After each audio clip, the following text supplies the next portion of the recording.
Viewers, welcome back to my channel, and today's topic is Staphylococcus. Staphylococcus is a gram-positive bacteria and one of the most important bacteria in microbiology, and this is a part 2 in the series of Staphylococcus. Okay, इसके previous वाले part 1 में हमने history और introduction पढ़ा है। आज हम study करने वाले हैं स्पीसीज के बारे में। 33 defined species and 22 species found in a man. Mostly आपको याद रखना है कि जो स्टेफाइलोकोकस है उसके बैक्टीरिया को कैसे डिफरेंशिएट किया है स्पीसीज को।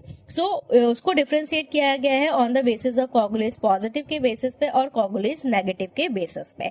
अभी जो सबसे इंपॉर्टेंट स्पीसीज है स्टेफाइलोकोकस ऑरियस, स्टेफाइलोकोकस एपिडर्मिस और staphylococcus saprophyticus. Okay, staphylococcus aureus most commonly humans को इन्फेक्शन कॉज करता है और ये कोगुलेस पॉजिटिव होता है। स्टेफाइलोकोकस एपिडर्मिस और स्टेफाइलोकोकस सैप्रोफिटिकस ये कोगुलेस नेगेटिव बैक्टीरिया होते हैं। ओके, जबकि staphylococcus aureus gram positive bacteria है। स्टेफाइलोकोकस एपिडर्मिस और स्टेफाइलोकोकस सैप्रोफिटिकस ये होते हैं coagulase negative bacteria. Okay, and staphylococcus epidermidis normal flora भी होता है, नॉर्मली स्किन के सर्फेस पे प्रेजेंट होता है।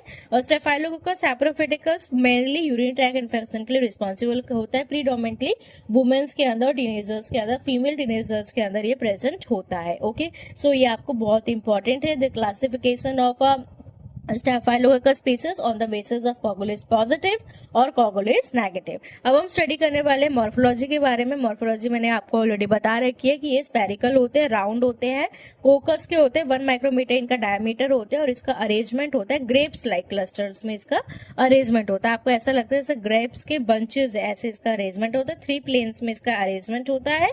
ठीक है, इरेगुलर अरेंजमेंट होता है बट ग्रेप्स लाइक अपीयरेंस ये दिखाता है। सिंगली भी प्रेजेंट होगा, आपको कोकस सिंगल भी दिखाई सकता है, आपको 2 चेन में भी दिख सकता है, लेकिन एक लॉन्ग चेन इसकी कभी नहीं होती, क्योंकि लॉन्ग चेन किसकी होती है? स्ट्रेप्टोकोकस की होती है, स्टेफाइलोकोकस की नहीं होती है।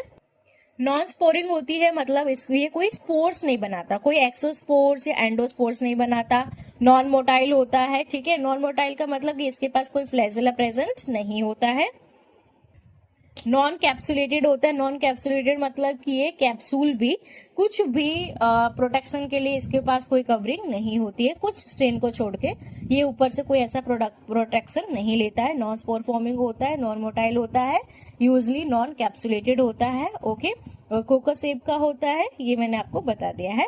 अभी नेक्स्ट वीडियो में हम कल्चर कैरेक्टरिस्टिक के बारे में पढ़ने वाले हैं कि कैसे जो स्टेफाइलोकोकस ऑरियस है उसको हम मीडिया पे ग्रो करते हैं और मीडिया पे इसका अपीयरेंस कैसे होता है उसके बारे में हम स्टडी करेंगे। तो आपने चैनल सब्सक्राइब नहीं किया है तो आप चैनल सब्सक्राइब कर सकते हैं, क्योंकि ये बहुत ही इंपॉर्टेंट टॉपिक है।